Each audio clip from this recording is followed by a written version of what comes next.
she wasn't born a monster. She was made one. Betrayed in a sacred temple. Cursed by the very goddess she worshipped. This isn't the story you've heard before. Long before the serpent hair and stone glare, Medusa was a mortal priestess in the grand temple of Athena. She was beautiful, so beautiful, in fact, that even the gods took notice. But her beauty wasn't vanity. It was devotion. She took a sacred vow of chastity to serve Athena with purity and faith. But the gods are not known for mercy. One day, Poseidon, god of the seas, saw Medusa. Desire clouded his judgment. In a moment of divine cruelty, he violated her right in Athena's sacred temple. But instead of punishing Poseidon, Athena turned her wrath on Medusa. In a cruel twist of divine punishment, she transformed Medusa's flowing hair into venomous serpent. And cursed her beauty to become a weapon. One that would turn anyone who gazed upon her into stone.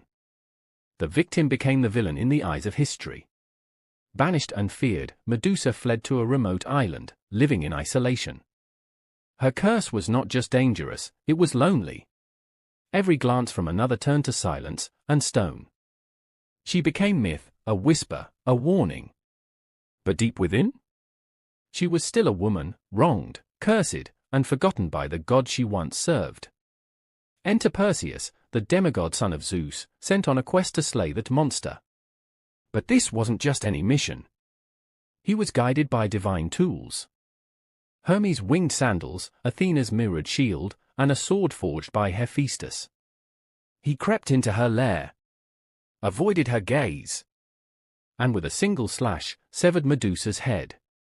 But even in death, her power remained. From her severed neck, Pegasus, the winged horse, was born. Her head, now a weapon, was mounted on Athena's shield, the Aegis, used to petrify enemies in battle. But the question remains. Was she ever truly evil? Or was she just the tragic consequence of a divine injustice?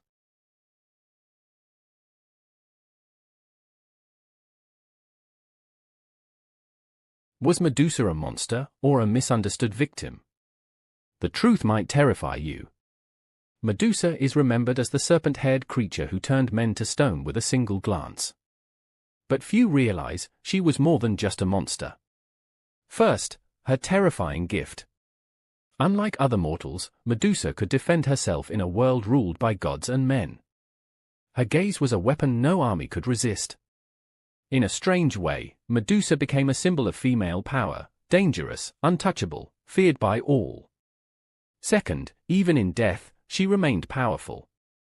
When Perseus beheaded her, her blood gave birth to two mythical beings, the winged horse Pegasus, and Chryse, a warrior of legend. Her legacy created heroes and shaped myths long after she was gone. But with power came tragedy. Medusa was once a beautiful maiden, said to be favored by Athena. After an encounter with Poseidon in Athena's temple, she was cursed, not rewarded. Her beauty stolen, her hair replaced with snakes, her life twisted into isolation. She became hunted, feared, and hated. Not because of crimes she chose, but because of a punishment she never asked for. In truth, Medusa lived not as a villain, but as a victim of divine cruelty. To some, she is a monster, a cautionary tale of terror.